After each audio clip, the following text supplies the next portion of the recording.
Welcome back to Reading with Mo, and today we are going to be talking our way through my latest book haul. So this is more of a collective book haul. I really haven't been doing a lot of book buying recently. It's just not in the budget for me right now, but I have a few books that I wanted to share with you guys. It's been a few months. I think December was the last time I posted a book haul on this channel when Barnes & Noble was doing their half off price sale.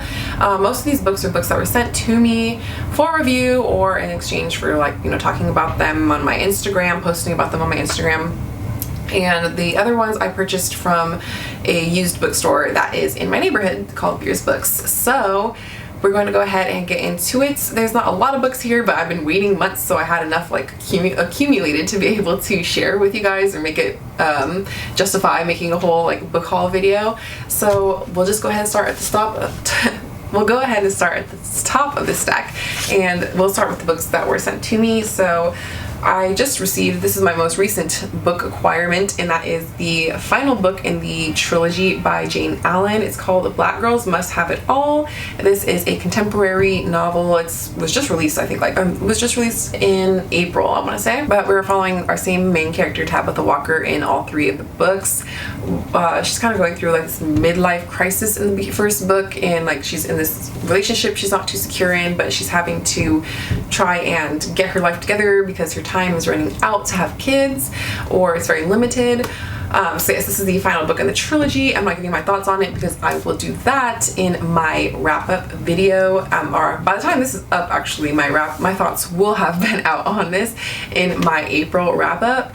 And I very briefly did enjoy it, but it overall didn't wow me or anything as far as being the final book in the trilogy. Next, we have one that I haven't read yet, but you will have seen on my May TBR, and that is The Memory of Animals by Claire Fuller. I received this ARC from Tin House, and this book actually comes out June 6th, and I'm planning on trying to read this in the month of May. I really enjoyed Bitter Orange by Claire Fuller. I read Unsettled Ground, which I think was her release from last year, and I thought it was just okay.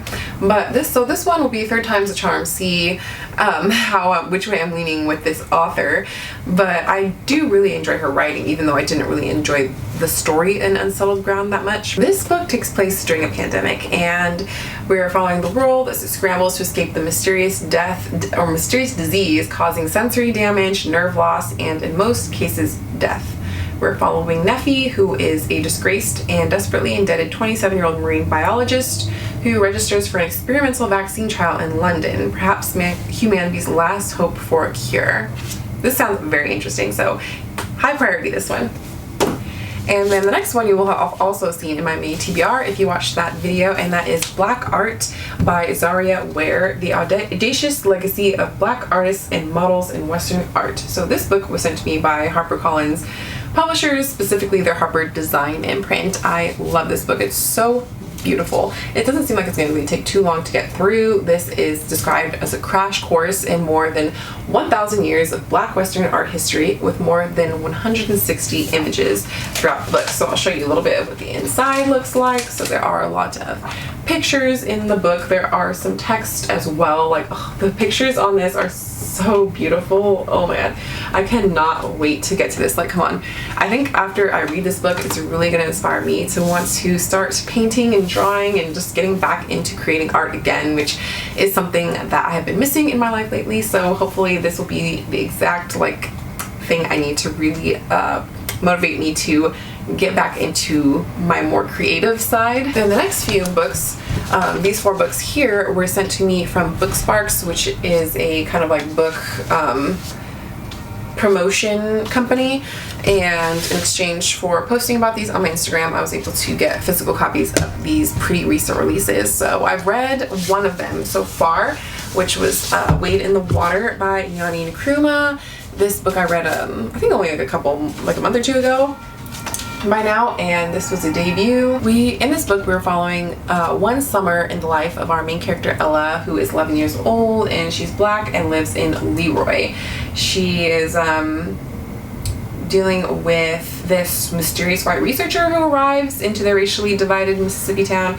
To be honest, I don't even remember a lot about this book. It really didn't stick with me as being like super memorable, unfortunately. And then these are the other 3 books that they sent me. So I'll go ahead and show you guys these. None of these I had actually even heard of before, but I do definitely want to give each of them a chance and see if I do end up enjoying them or not. The first one is The Cartographers by Amy Zhang. This is a young adult book, and we're following our main character, who's a 17-year-old, her name's Ocean, who defers her acceptance to the university of her immigrant mother's dreams to move from the Midwest to New York City. There she meets a boy late night on the subway, and she finds herself charting an entirely new territory. I haven't really picked up much young adults lately, but hopefully this is one that I'll enjoy. Then we have Extreme Vetting. This is a thriller by Roxana Arama. In this book, we're following an immigration lawyer who is fighting to keep her client from being deported and losing his family, but those who want him gone will stop at nothing, including murder. And then lastly, we have The Last Beekeeper by Julie Carrick Dalton. In this book, it's been more than a decade since the world came undone. We're following Sasha, who's returned to her childhood home to find the mythic research her father, the infamous last beekeeper, hid before he was incarcerated. There, she's confronted with a group of squatters who've claimed their farm as their own. She initially feels threatened, but soon they become her newfound family. And maybe she thinks it's time to forget the family secrets, but just as she's settling into her new life, she witnesses the impossible. She sees a honeybee presumed extinct. See, I've never heard of this, but it does sound like it could be interesting, so I will definitely give this book a chance. So those are the last of the books that were sent to me. Lastly, onto the books I purchased myself. I purchased these all in one trip to Beers Books in Sacramento.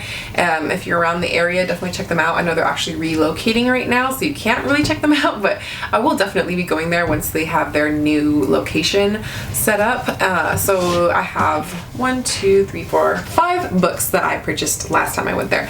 I actually didn't even go there to buy books. I went there to get money for books that I was unhauling, and I always, as always, end up picking up at least a few for myself to return back home with. So the first one is actually like in the cookbook category, and it's called Let's Get Tropical, More Than 60 Cocktail Recipes from Caribbean Classics to Modern Tiki Drinks.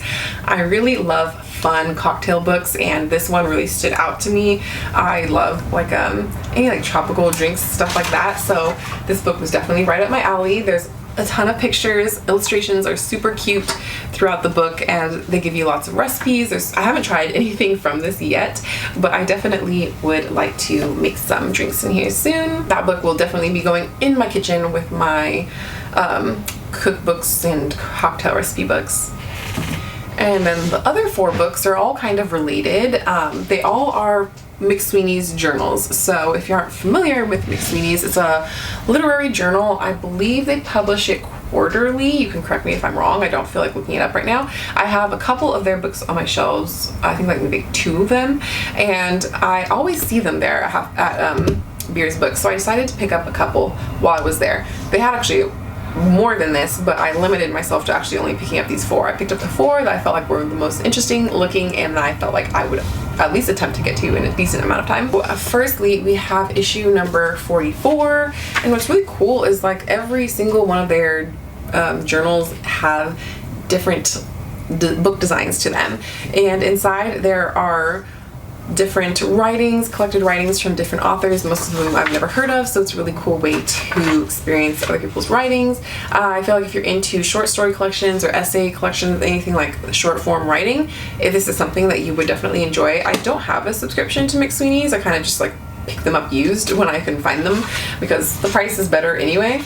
And I don't think I'll probably ever like have every single edition on my shelves. Not that I wouldn't want to, it's just I don't think I'll have the shelf space for that anytime soon. So yes, this is edition number 44, and inside there's like a letter collection, and then we have some short stories, I would presume, or at least like parts of stories from 1, 2, 3, 4, 5, 6, 7, 8 different authors. So that was issue number 44. And then we have issue number 24, and this is really cool because it's kind of like a double-sided book. So we have this side and we have this side, and there's a half spine on each side. So it's very interesting. Their book design is really what gets me, to be honest, with these books. And like when you open it up, like see there's still even like this other book that flops out of here. So I love that as someone who loves like any sort of like mixed media stuff like that. So yeah, half of the book is here, and then when you flip it over, the other half of the book is here. So I think that's pretty cool. I guess I know I'm a little bit of a book nerd when it comes to book design, but stuff like that just really is very cool to me. So yeah, this one looks like it has similar writings from other authors. There's a little bit of poetry in this one. This is probably like one of the coolest design books that I've come across. Next we have issue number 20, and so this is the cover on the front and back for this one. Inside it has like another mini book that's stapled to the back page, and it looks like there's some like illustrations to go along with the writings in this short story, or in these stories, which are cool because all the illustrations look like they're by the same illustrator because they all seem like they kind of go together, but I could be wrong about that. And so this one has writing from like 13 different authors, and I think these ones are all short story collections or short stories. And then lastly, but not least, we have McSweeney's number 31. And this one is like gigantic. They definitely don't always stay within the same size every edition that comes out. And I love that they're hardcovers. Naked hardcovers are also like one of my like guilty pleasures when it comes to book design. And I just really love how this one is. And then there's some like the inside. There's these red marks. I don't know what those are. But this one I don't think has some pictures, but not really as much as the other one that I showed you. This one has writing from a whole bunch of different authors. I hope you enjoyed this book haul. It's probably going to be a while before I get enough books accumulated again to do another one of these, but don't forget to do all that good stuff, like, comment, subscribe, and I'll see you guys in the next one. Bye!